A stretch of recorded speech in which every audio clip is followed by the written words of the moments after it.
Happy Sunday. I hope you're well. I hope your week started well. My name is Dorcas, and we are going to be studying the lesson for this week together. So the lesson for today is lesson 6, and we are learning about the love of money. Last week, I think we were talking about time and how our time belongs to the Lord.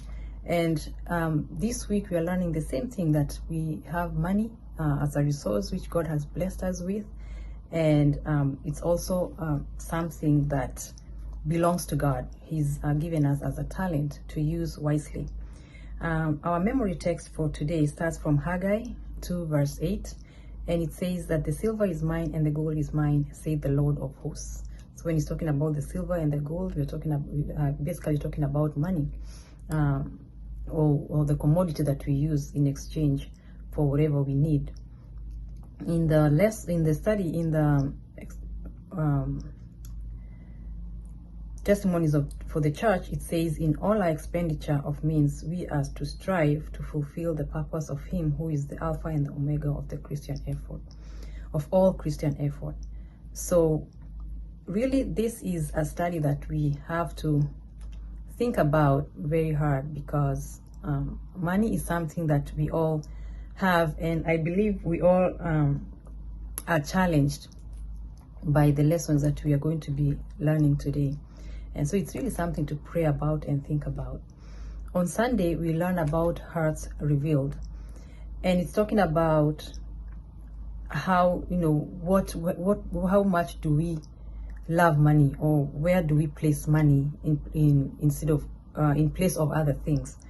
And in Matthew 6:21, it says, for where your treasure is, there will your heart be also. So where you keep your treasure, that's where your heart is. And that's the reality. Whatever it is that you put your most time in and effort in, that's where your heart mostly is, and that's what you think mostly about. And so in A, it's asking about how does our use of money reveal the depth of our consecration to God. So how we use our money, the money that God has given us, it really tells upon how much we consecrate to God. How much do we return to God? How much time do we spend in looking for this money? And really, that really reveals about where really our heart is and where we put our treasure in. And so we've been reminded again and again that the one thing that we're supposed to be most in earnest is the service of the Lord. And that's what he would desire, and that also includes what he has given us.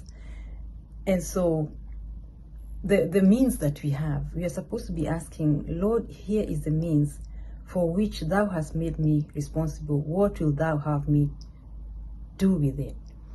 So we have money, but we use the way we want, we spend it the way we want. But ideally, money is a trust from God. So it's not ours to expend for the gratification of pride or ambition. And this is a very challenging thing for us, because sometimes we spend money without thinking. We just go and find something and you just spend on it. But this lesson here is really reminding us and asking us to be more conscious of how we are spending our money and how much time we are spending in even getting this money, and how much we are consecrating it to the Lord.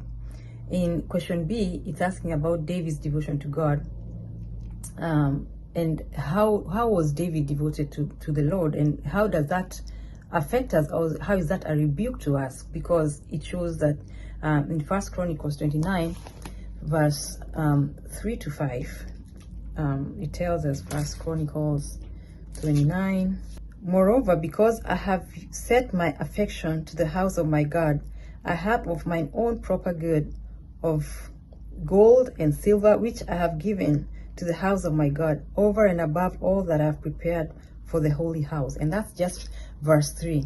So we see that all that David had, he was consecrating it to the Lord. all the gold, all the silver. And that's really a rebuke to all of us, because how much do we give back to the house of the Lord? How much are we doing for the house of the Lord?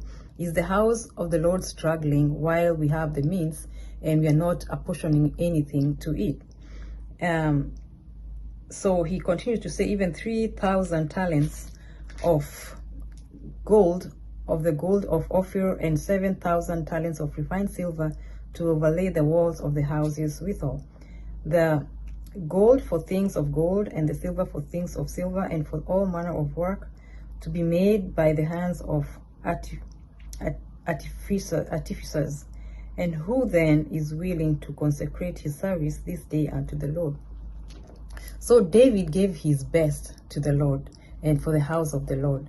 And that's, again, an inspiration to for us, that you can give as much as we can back to the Lord, because it all belongs to the Lord, and we won't lack because of returning back to the Lord. And it's also a rebuke, because if we are having these lessons, it shows that we are lacking in this area. And so it's just an encouragement for us to think much more in terms of how much can we return to the house of the Lord, or how much can we consecrate our means to the work of the Lord. And so these are thoughts that we can start having on this Sunday. And I hope you're blessed as we think about all these lessons. And may we remember where our means come from, and because we've been told by the Lord again in Haggai 2:8 that the silver is mine and the gold is mine, and that's the Lord who has told us. So let's think about this as we go on into throughout our day today. And may you all be blessed, and I look forward to seeing you tomorrow. Have a blessed Sunday. Bye-bye.